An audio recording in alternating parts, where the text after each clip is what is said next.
코이라는 비단 잉어가 있는데요. 이 비단 잉어는 굉장히 신기한 능력을 좀 가지고 있습니다. 작은 어항에 넣어두면 크기가 5cm에서 8cm밖에 자라지 않습니다. 그리고 커다란 수도권이나 연못에 넣어두면 크기가 15cm에서 25cm까지 자란다고 합니다. 그런데 이 고기를요, 강물에 방류하면 크기가 무려 90에서 120cm까지 성장한다고 합니다. 똑같은 고기인데, 같은 물고기인데 어항에서 기르면 피라미가 되고요, 강물에서 기르면 대어가 되는 굉장히 신기한 물고기입니다. 근데 비단잉어의 코이처럼 환경에 따라 사람의 능력이 달라진다는 법칙이 소위 코이의 법칙입니다. 저는 이 비단잉어 코이의 이야기를 들으면서 오히려 신자의 삶은 환경에 지배받는 삶이 아니라 하나님과 말씀에 따라서 환경을 지배하고 변화시키는 삶, 소위 온도계의 삶이 아니라 온도 조절기의 삶을 살아야 한다고 생각했습니다. 그래서 오늘 말씀해 보시면요, 이 비단잉어 코이처럼 환경의 지배를 받아서 오히려 믿음의 크기가 작아지고 없어진 사람들의 이야기가 나옵니다. 그래서 제가 사상 1장을 보면서요, 여호수아 23장에 나오는 하나님의 말씀, 남은 정복의 관수를 온전히 순종하지 못해서 반쪽 순종했던 실패한 이스라엘 백성들의 모습을 살펴봤습니다. 오늘 이 2장의 말씀은요, 여호수아 24장의 말씀, 오직 하나님만 섬기라는 그 모습을 온전히 순종하지 못해서 배교하는 이스라엘 백성의 모습들을 보게 됩니다. 오늘 말씀을 통해서 우리가 하나님의 백성으로 하나님이 주신 약속을 누리고 우리의 다음 세대가 하나님이 주신 약속을 누리며 살게 하려면 우리가 어떻게 해야 될지를 오늘 말씀을 통해서 함께 좀 생각해 보기를 원합니다. 크게 두 가지입니다. 그럼 우리가 어떻게 하면 하나님의 약속을 우리의 삶 가운데 먼저 누릴까요? 첫째는 하나님의 약속을 누리려면 하나님의 은혜를 늘 기억하고 믿음과 순종의 삶을 살아야 합니다. 하나님의 은혜를 늘 기억하는 것이 중요한 거고, 동시에 믿음과 순종의 삶을 살아가야 한다는 것입니다. 오늘 본문에 말씀은 하나님은 그들의 이스라엘 백성의 죄를 지적하기 전에 이스라엘 백성들을 향해서 하나님 행하신 놀라운 구원의 일들을 먼저 말씀합니다. 소위 하나님이 주신 은혜를 먼저 기억하기를 원하고 그들이 어떤 존재인지를 기억하기를 원하셨습니다. 1절 말씀 보시면 알겠지만 여호와의 사자가 인간이 볼 수 있는 방법으로 나타나십니다. 근데 이 여호와의 사자가요, 길갈에서부터 복임으로 올라와서까지 얘기합니다. 그러니까 길갈부터 지금 이스라엘 백성들이 회집해 있는 복임에 이르기까지 함께 했다고, 있었다고 말씀하고 있는 것입니다. 여러분, 길갈이 어떤 장소입니까? 성경을 많이 읽으시니까 그죠? 제가 1년에 한 2독 정도는 성경 보니까 아실 건데, 길갈은요, 여호수아의 인도로 요단강을 마른 땅같이 건너고 난 뒤에 기념비를 세운 장소가 길갈입니다. 여호수아 4장에 나옵니다. 그리고 요단강을 건너고 난 이후에 광야 2세대에게 할례를 베풀고 언약을 맺은 곳이 바로 길갈입니다. 이곳이 이스라엘 백성들이 약속의 땅 가나안을 점령하기 위해서 출정한 첫 출발지가 길갈입니다. 근데 그 길갈에서부터 여호와의 사자가 와서 지금 복임까지, 우는 자들이라고 알려진 복임까지, 가나안 전쟁이 멈춘 이후에 모인 장소까지 함께 있었다고 말씀하고 있는 것입니다. 무슨 말씀이겠습니까? 여호와의 사자가 이 처음 시작부터 지금 정복하고 난 이후에 멈춘 그 장소까지 함께 있었다는 것은 가나안 정복할 때 초반부터 함께 계시고 지켜보셨다는 것이죠. 인도하셨다는 것이죠. 하나님이 자신의 모든 출애굽 과정과 가나안의 입성에 이르기까지 모든 일을 행하셨다고 지금 말씀하고 있는 것입니다. 모세를 지도자로 세워서 출애굽의 모든 과정을 하나님이 인도하셨습니다. 여호수아를 앞세워서 가나안 정복 정렬을 친히 하나님이 이끄셨습니다. 그런데 이 모든 일을 하나님이요, 이스라엘 백성과 맺은 언약의 근거에서 하나님이 하신 일입니다. 여러분 기억나십니까? 하나님이 아브라함에 하신 언약들, 창세기 12장에 나오는데요. 후손에 대한 약속, 땅에 대한 약속, 복에 대한 약속을 하셨습니다. 그래서 지금 후손이 번성하게 되었잖아요. 또 약속의 땅 가나안이 지금 와 있지 않습니까? 또 이 땅에서 하나님의 제사장 나라로 모든 나라의 복의 권능이 되는 통로가 될 이 일들을 하나님 갖춰 놓으셨습니다. 하나님은 하나님 약속대로 그들 이까지 인도해 오셨습니다. 하나님은 자신이 하신 약속대로 지키시는 신실하신 분이십니다. 그래서 하나님께서 말씀합니다. 그래서 1절 말씀에 내가 너희와 함께 언약을 영원히 어기지 않겠다. 약속대로 이렇게 인도했고 앞으로도 계속 어기지 않겠다고 말씀하고 있습니다. 근데 그 언약을 계속해서 누리고 축복을 누린 조건으로 2절에 이렇게 말씀합니다. 너희 이 땅의 주민과 언약을 맺지 말고 그들의 재난들을 헐라했다는 사실들을 지적하고 있습니다. 하나님의 약속이 계속 누려지기 위해서는 하나님의 또 다른 당신의 백성 입장에서 해야 될 이 일들을 해야 된다고 말씀하고 있습니다. 그래서 하나님께서 약속하신 땅을 누리는 조건으로 믿음과 순종을 그들에게 요구하셨다는 것입니다. 사실 가나안 정복 전에요. 하나님은 모세를 통해서 당신의 백성들에게 정복한 땅에서 어떻게 삶을 살아야 할지 알려주셨습니다. 그리고 신명기 7장 보시면 이렇게 나와 있습니다. 그 땅의 주민과 언약 맺지 말고 혼인도 하지 말고 아예 진멸하라고 말씀합니다. 그리고 주상을 비롯해서 우상을 깨뜨리고 불살라 버리라고 신명기 7장에서 말씀하셨습니다.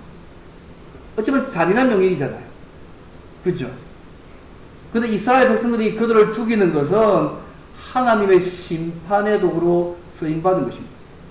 하나님은 이 심판을 하기 위해서 430년 동안 약속을 주기 위해서 기다리셨습니다. 왜요? 그들의 죄악이 가득 찰 때까지 하나님의 심판을 할 때까지 기다리셨습니다. 약속을 주셨지만 430년이 기다리고 난 이후에 그들을 하나님의 심판의 도구로 사용하셨고 이 약속의 땅을 지금 그들에게 주셨습니다. 그래서 그 땅에 들어가게 되면 남녀노소 모두를 다 죽이라고 말씀합니다. 이스라엘이 가나안의 문화와 생활 방식과 우상에 동화되지 않도록 혼인을 비롯해서 언약도 맺지 말고 아예 진멸하라고 말씀하셨습니다. 그런데요, 이 여호와의 사자가 사사시대에 가나안에 정착한 이스라엘 백성들이 가나안 부족들을 완전히 점령하지 못한 이유를 이어서 이렇게 말씀합니다. 너희가 내 목소리를 듣지 아니했다고 말씀합니다. 하나님은 신실하게 약속을 지켜오셔서 여기까지 끌고 오셨는데 너희가 내 목소리를 듣지 아니했다고 말씀하고 있다는 것입니다. 그리고 묻습니다. 어찌하여 그리했느냐고. 이 질문에 대해서 이스라엘 백성들이요 아무 대답을 하지 못하고 있습니다. 여호와의 사자가 지적한 부분들을 인정한다는 얘기겠죠. 그러면 이 말씀을 볼 때 이스라엘 백성들은요 가나안 백성들을 다 쫓아내지도 않았고 말씀에 온전히 순종해서 쫓아내지도 않았고 가나안 땅에 거하는 족속들과 언약을 맺었고 그들을 노예로 부리기 위해서 현실적 이익 때문에 언약을 맺었고 그들의 단도 헐지 않아서 가나안의 종교를 묵인하는 그들과의 공존을 함께 사는 것을 선택했습니다. 한마디로 하나님의 말씀에 온전히 순종하지 않았습니다. 왜 갑자기 이들이 이렇게 했을까? 현실적으로 이해되는 이 부분이 있습니다. 왜냐하면 이스라엘 백성들은 애굽에서 유목민이었습니다. 근데 광야 생활을 하고 난 이후에 가나안에 이르러서 정착 생활을 하고 난 이후에는요 농사를 짓게 됩니다. 소위 농경 문화로 다시 시작합니다. 근데 그들이 농사를 한 번도 지어본 적이 없습니다. 그래서 당연히 농사 전문가인 가나안 백성에게 농사를 배워야 합니다. 씨를 어떻게 심는지, 곡식은 언제 어떻게 수확하는지, 예, 많은 걸 배워야 됩니다. 그런데 가나안 백성들이요, 농사를 가르치면서 농사 기술만 알려준 것이 아닙니다. 농사와 관계된 그들이 섬겼던 우상인 소위 바알과 아스타로스를 함께 섬기게 만드는 것입니다. 농사 기술만 배워서 풍성한 수확과 그걸 누릴 수 없다. 동시에 이 농사를 잘 되게 하고 다산을 하게 하고 잘 되게 만드는 이 바알과 아스타로스를 함께 섬기지 않으면 기술만 해가지고 꽝이다. 그걸 덧붙여 가르친 것입니다. 굉장히 현실적인 이유 아닙니까? 그리고 그들의 성경은 하나님께서 이 가나안 땅에서는 이 농사의 삶에 있어서는 하나님이 도와줄 수 없는 분이라고 그들이 생각하기 시작했습니다. 적어도 이 땅에서 풍요를 누리고 다산을 위해서는 가나안 신들이 하나님보다 더 힘이 있기 때문에 의존해야 된다고 그들은 생각했습니다. 여러분, 하나님은 온 우주의 왕이시고요, 우리의 생사화복과 모든 줄 수 있는 그분이신데 이 가나안 땅에서 하나님 그렇게 할 수 있다는 능력을 그들이 믿지 못했습니다. 결국 이스라엘 백성들은요, 하나님과 맺은 언약의 말씀을 완전히 순종하지 못했고 가나안과 적당히 타협했습니다. 그 결과 이스라엘 불순종으로 인해서 하나님께서 가나안족들을 다 쫓아내지 않으셨다고 말씀합니다. 약속의 말씀을 믿고 순종하면 쫓아내셨던 그 하나님께서 이런 하나님 일을 하지 않으십니다. 쫓아내지 않으셨다고. 하나님께서 그 일을 중단하셨다는 말씀하겠습니다.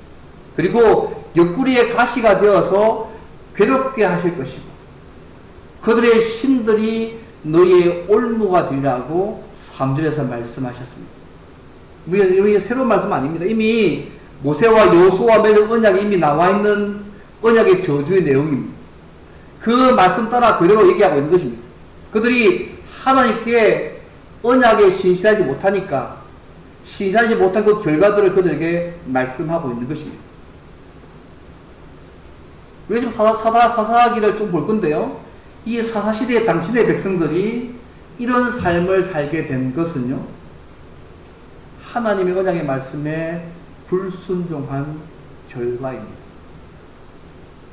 그래서 이 환경에서 서로 가나안의 문화를 받으려서 우상 숭배에 빠지기도 하고 심지어 여호와를 버리는 다른 배교까지도 하지 않습니다. 그래서 우리가 이 짧은 역사를 볼 때 우리가 하나님이 약속하신 그 복들을 우리의 삶 가운데 누리기 위해서는 믿음과 순종이 얼마나 중요한지를 보면서 알 수 있습니다. 자, 성도들, 우리가 이 땅에서 하나님 주신 약속을 누리며 살기를 원하십니까? 성경에 3만 가지 약속이 있습니다. 많은 우리가 약속을 많이 알고 있지 않습니까? 너희는 먼저 그의 나라와 그의 의를 구하면 이 모든 것을 더해 주실 것이다. 기도할 때 응답하실 것. 많은 수많은 약속들이 우리의 삶 가운데 있습니다. 근데 그 약속이 우리의 삶 가운데 누려지려면 하나님과 약속을 온전히 믿고 순종하는 삶이 필요합니다.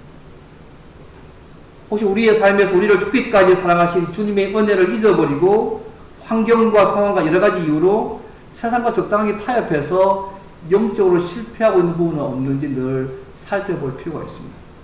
세상의 죄와 타협하고 하나님께 순종하기를 포기하는 순간 그것이 우리에게 오늘 말씀은 가시와 올무가 되고 영적인 권세를 잃어버리게 만든다는 사실을 잊지 않으시면 좋겠습니다.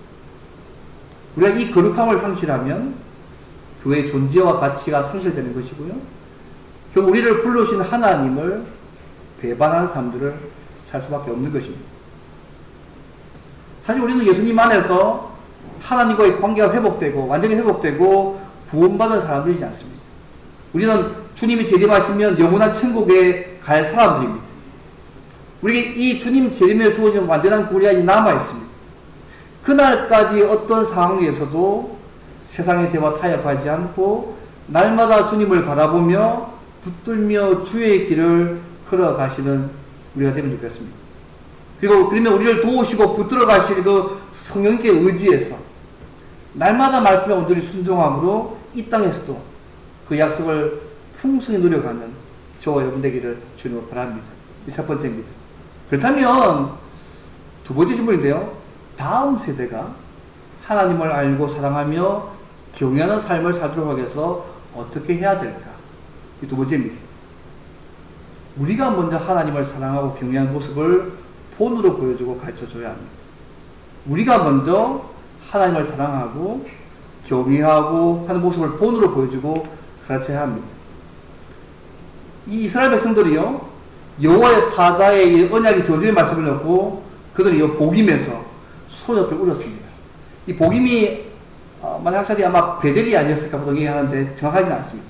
우는 자들이 복임의 뜻인데 원래 장소는 아마 뭐 보통 베델이었을까 보통 70년 그렇게 있긴 한데 뭐 베델이 아니었을까 생각합니다. 어쨌든요 사절 보면 여호와의 사자가 이스라엘 모든 자손에게 이 말씀을 이르매 백성이 소리 높여 운지라. 5절에는 그곳에서 제사를 소위 예배를 했다고 말씀합니다. 아마 그곳에 성목이 있었다는 말 아니겠어요? 근데 그들이 통곡하며 예배를 드렸지만 이후에 그들의 삶을 보면 자신들의 모습을 고치지 않았습니다. 그들은 하나님의 언약의 저주의 말씀을 듣고 통곡했지만 변한 것이 없었습니다. 회개는 슬픔과 후회도 있지만요, 더 중요한 것은 변화가 있어야 합니다. 우리가 어려움을 당하게 될 때 많이 울 수 있지 않습니까? 울긴 우는데 삶이 변하지 않거나 가슴 치면서 여전히 우리의 고집을 붙들고 헌신하지 않을 때가 많지 않습니다. 사실 회개는 지성이가 함께 있어야 됩니다. 통곡도 있지만 제보도 돌이켜서 하나님께로 향하는 진실한 변화가 동반되어져야 합니다. 이런 의미에서 복음에서의 통곡은요 진정한 회개가 아니었습니다. 이번 11절에 보시면 알겠지만 그들이요 그때부터 여호와를 버리고 우상들을 섬기는 모습으로 가고 있다는 사실을 주의해 볼 필요가 있습니다. 여호와 하나님의 구원 역사를 직접 또 체험한 세대의 사람들이 살아있는 동안에나 이 이스라엘에서 여호와를 섬겼습니다. 하지만 6절 7절 말씀이잖아요.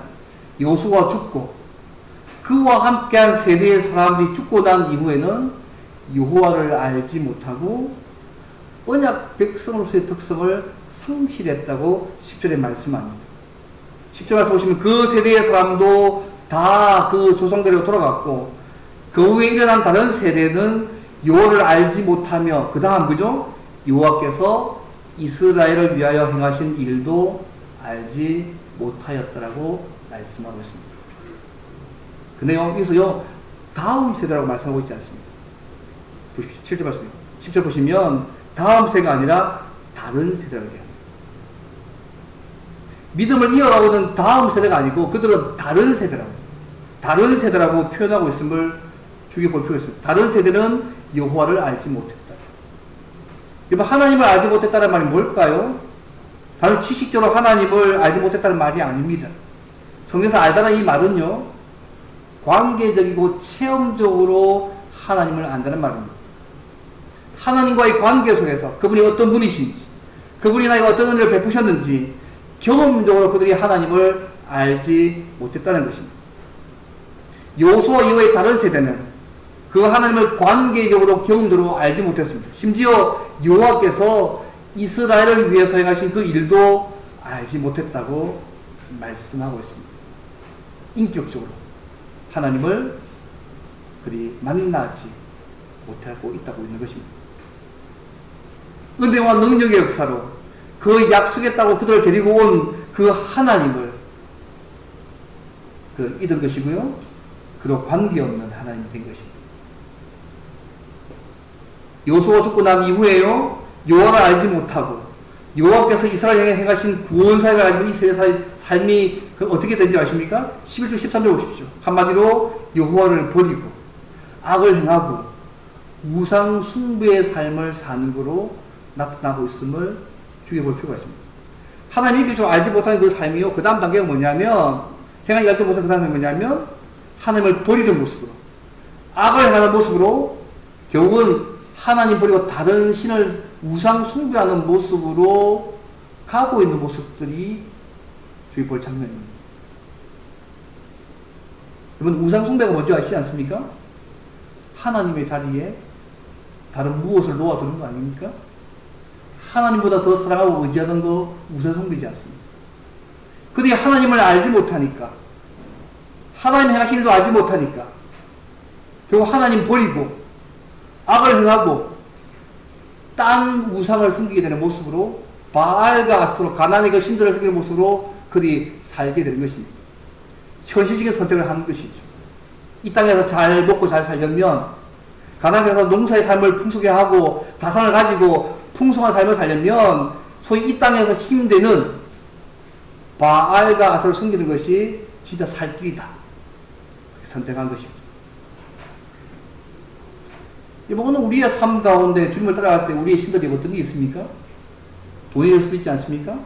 명예가 될 수도 있고, 건강이 될 수도 있고, 우리의 자녀가 될 수도 있고, 우리의 직업이 될 수도 있고, 우리의 꿈과 비전 등이 때로는 하나님의 위치에서 우리의 모든 생활들을 하나님보다 더 통제할 수 있지 않습니까?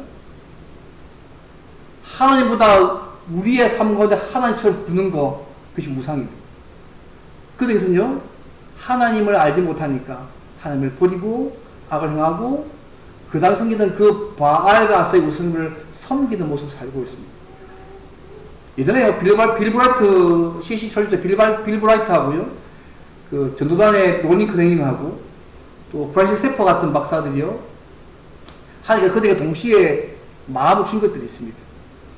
이 세상 사람들이 영적으로 우상으로 섬겨야 될 대상들이 있는데 우리가 영적인 싸움들 어떻게 해야 될까? 7가지 주셨는데, 하나 가족, 종교, 정부, 비즈니스, 미디어, 예술, 교육. 이곳에서 우리가 영적인 싸움터를 해야 돼. 하나님의 왕되심을 드러내는 영역이라고 얘기한 적이 있음을 들어주겠습니다. 어쨌든 여러분, 왜 이런 현상들이 그들이 생겨났을까요? 왜 그들이 이런 삶을 살까요? 여호와를 알지도 못하고, 우리 여호와를 버리고, 악을 행하고, 다른 신을 섬기는 데까지 가는 우상 숭배의 삶을 살게 된 진짜 이유가 뭘까요? 여러분, 하나님은요, 모세나 여호수아가 생전에 다른 사람들에게, 다른 세대의 사람들에게 하나님의 구원 사역을 철저하게 가르쳐야 한다고 말씀하셨습니다. 그러나 이스라엘 백성들은요, 다음 세대에게 하나님의 구원 사역과 그 의미를 가르치지도 못했고, 그것을 개인적으로 그들의 삶에 적용하도록 도와주지 못했습니다. 여러분, 신명기 6장에 보시면 알겠지만 6장에 보시면 그렇게 말씀합니다. 너와 내 아들과 내 손자들이 평생에 내 하나님 여호와를 경외하면 약속하신 땅에 사니까서 미래 보장해 주겠다고 말씀합니다. 그래서 우리의 자녀들에게 가장 우리의 영적인 부분으로서 또 그냥 육신적인 부분으로서 가장 중요한 것은 하나님을 경외하는 법을 가르치는 것입니다. 하나님을 경외하는 법을 쉽게 말씀을 당신의 말씀대로 살아가는 것을 말하지 않습니까? 모세가 왜 이렇게 강조하고 있을까요? 자녀들의 모든 미래가 하나님을 경외하고 그를 섬기는 일에 달려 있었기 때문에 그를 말씀합니다. 그런데 이스라엘 백성들은 그렇게 하지 못했습니다. 그런데요, 신명기에서 보시면 재밌는 표현이 있는데요, 우리의 자녀들에게 믿음을 전달하기 위해서 어떻게 해야 될지 신명기 6장에 말씀하고 있는데 한번 6장을 보시겠습니까? 재밌게 찾은 부분이 있는데요, 놓치고 있는 부분 중에 하나가 있는 부분인데 지금 6장을 한번 보십시오. 5절을 보시면 알겠지만요, 우리가 하나님을 경외하는 법을 자세히 알려줘야 되는데 그 전에 우리의 삶에 하나님이 먼저 요구하시는 게 있습니다. 5절 말씀 보시면요, 먼저 우리 자신이 전심으로 하나님을 사랑하고 그분의 말씀을 마음에 새겨야 한다고 말씀하고 있는 부분들을 먼저 기억하시면 좋겠습니다. 5절 보시면 너는 마음을 다하고 뜻을 다하고 힘을 다하여 내 하나님 여호와를 사랑하라. 오늘 내가 내게 명하는 이 말씀을 너는 마음에 새기고라고 말씀합니다. 여러분, 이 말씀은 누구에게 한 말씀입니까? 자녀들이 하나님을 사랑하도록 가르치라고 말하고 있는 말씀이 아닙니다. 너는요, 부모에게 말씀하고 있습니다. 내가 부모로서, 영적 부모로서 자녀를 위해서 먼저 해야 할 일은 하나님 사랑하는 거라. 자녀를 가르치기 전에, 뭔가 방법적인 문제를 고민하기 전에 가장 우선적으로 해야 할 일이 하나님을 사랑하는 것이 해결책이라고 먼저 말씀하고 있다는 사실을 주기 볼 필요가 있습니다. 우리가 다음 세대를 위해서 그들이 다른 세대가 되지 않도록 붙들 수 있는 방법은 먼저 뭐냐면 우리가 하나님을 전심으로 마음과 뜻과 목숨과 힘을 다해서 사랑하는 것입니다. 우리 모두요, 우리의 다음 세대에게 믿음을 전달하고 싶어 합니다. 그래서 자녀에게 말씀을 가르치고 하나님을 사랑하고 잘 섬기라고 가르치고 싶어 합니다. 근데 우리의 삶이 자녀에게 어떤 말을 하고 있는지를 잘 생각하지는 않는 것 같습니다. 우리가 가르치는 것과 살아가는 것이 얼마나 차이가 있는지를 살피지 않지만 우리의 자녀들은 그 차이 잘 알고 있습니다. 점점 더 타락해가는 이 세상 속에서 우리 자녀가 어떻게 살까 걱정되고 두려움이 생깁니다. 하지만 오늘 말씀드린 더 무서운 게 뭐냐면요.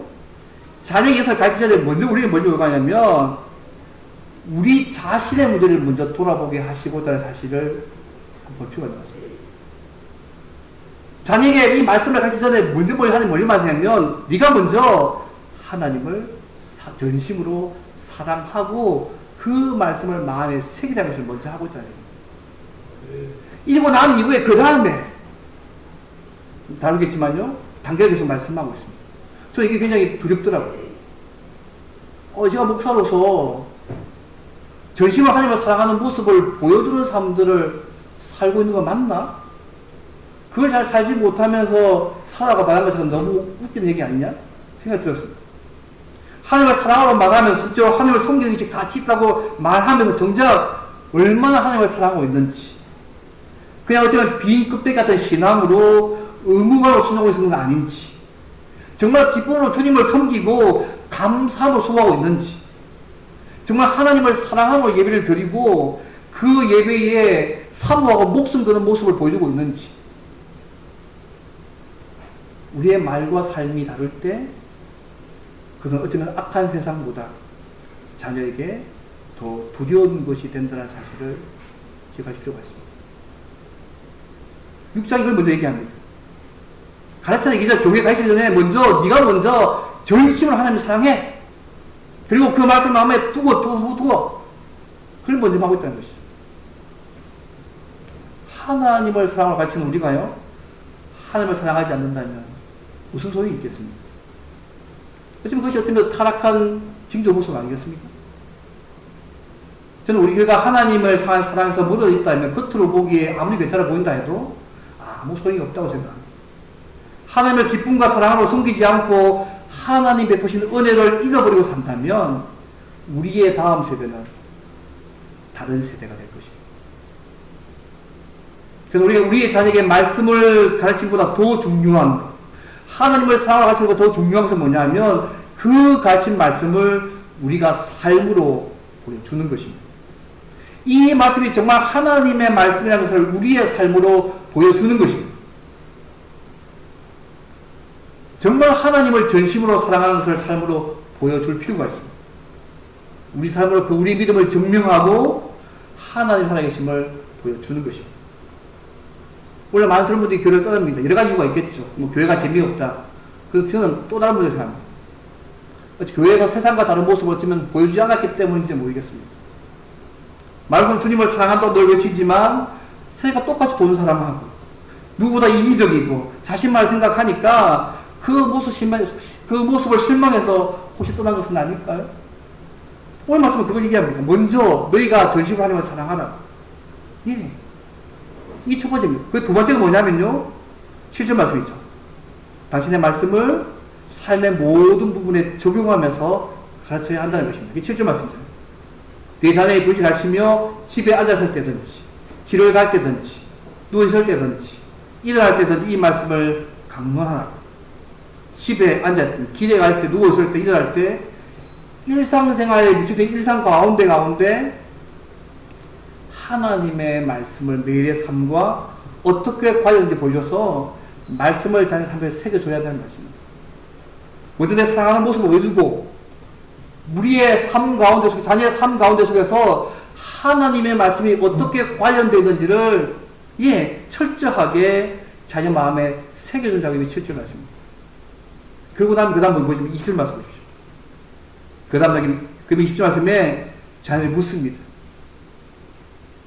후일에 내 아들이 묻기를 우리 하나님 여호와께서 명령하신 정복이 무슨 뜻이냐고 이런 부모의 삶을 모습 보고 자녀들이요 묻는 날이 올 것입니다. 그때 언제 알 수 없습니다. 저희 교도 잘하고 있다고 생각합니다. 애쓰고 힘쓰고 기도하고 눈물 흘리며 하고 있긴 하지만 이런 삶을 살 때 어떤 날 자녀가 묻게 됐겠죠. 그때에 하나님의 구원을 설명하고 그 자녀가 어떻게 하나님을 살아야 될지 다시 한번 강조하는 부분들을 얘기하고 20절부터 말씀하고 있습니다.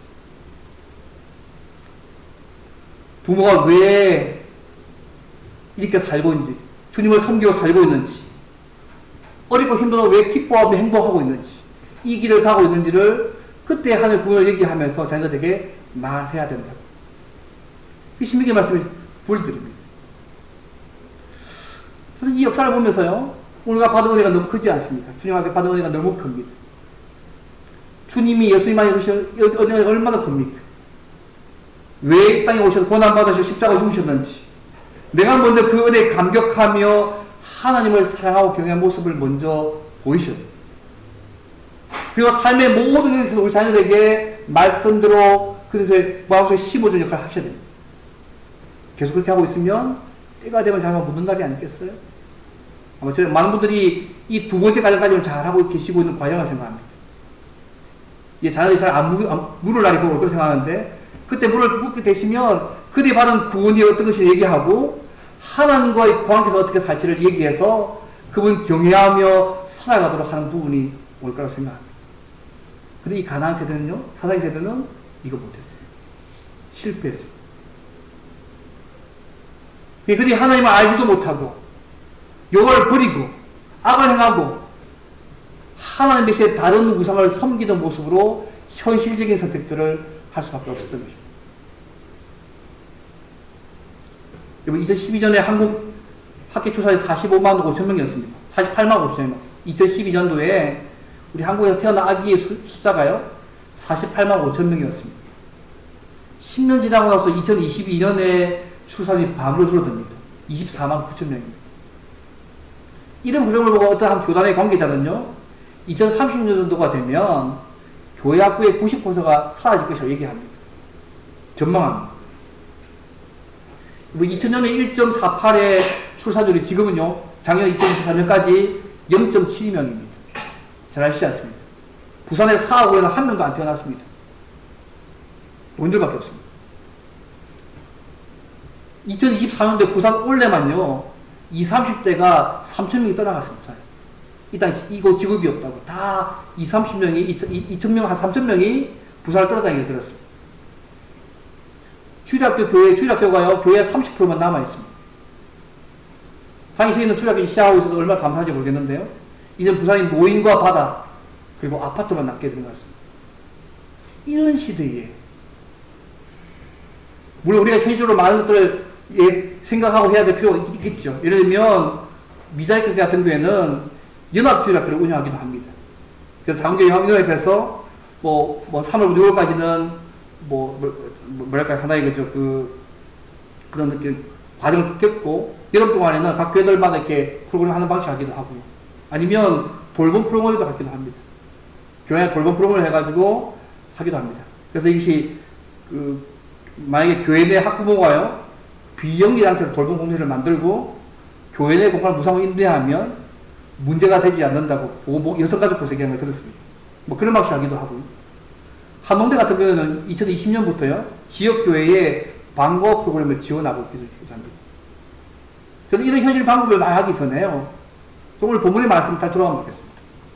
우리의 자녀들이 이 사실의 핵심이 여호와를 알지 못하는 것이 사실의 모든 문제의 원인이 아니겠습니까? 한 세대가 경험했던 그 하나님을 다음 세대에 전하지 못한 것이 그들의 비극 아니었습니다. 그래서 그 이후에 일어난 세대를 다음 세대가 아니라 다른 세대라 말하고 있는 거 아니겠습니까? 그래서 하나님 버리고 악을 행하고 우상을 섬기는 사람들을 그들이 살게 된 거 아니겠습니까? 저는 우리가 영적 부모로서 역할을 책임을 다하지 않으면 이 문제는 우리에게도 현실이 될 거라고 생각합니다. 사사기 이야기가 우리의 이야기도 될 수 있습니다. 우리가 방심하고 한눈을 팔고 있으면 우리 세상에게 다음 세대를 빼앗기고 말 것입니다. 우리 다음 세대가 다른 세대가 될 수 있습니다. 세상이 얼마나 빠르게 변하고 있습니까? 그만큼 빠르게 동시에 타락해가고 있습니다. 죄를 죄로 여기지 않는 시대에 우리가 살고 있습니다.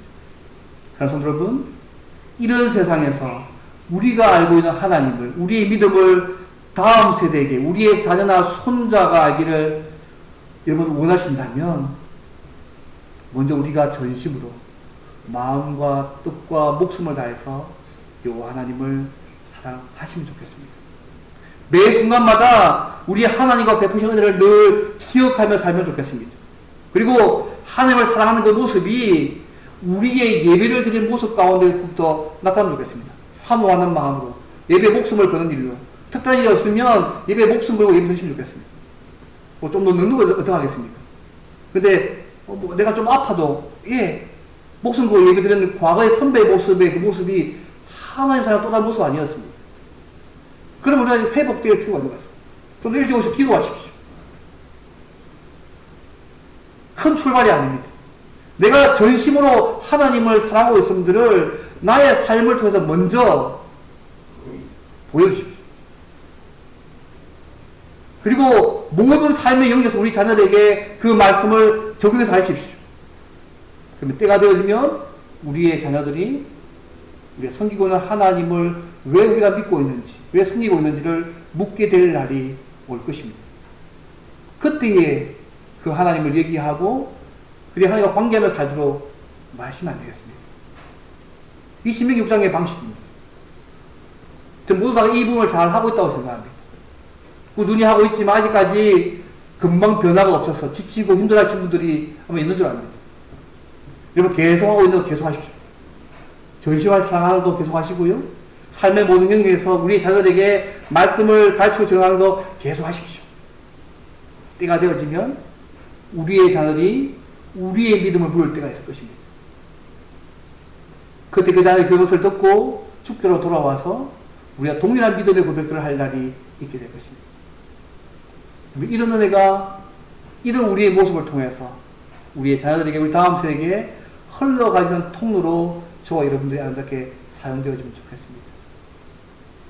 사사시대는 실패했지만 주의 재림을 바라보는 우리는 이 부분에 성공하셔서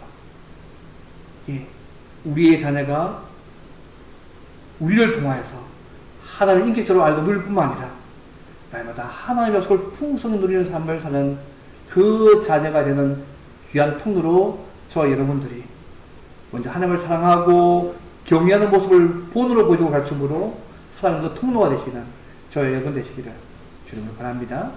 우리 함께 기도하면 좋겠습니다. 하나님, 우리 예수 믿게 하셔서 감사합니다. 동시에 우리에게 영적인 자녀, 우리 육신 자녀 주셔서 감사합니다. 우리 이 자녀들에게 우리가 먼저 전심으로 하나님을 사랑하고 삶의 모든 일을 통해서 그분의 말씀을 그렇게 적용하는 것을 지치지 않게 도와주십시오.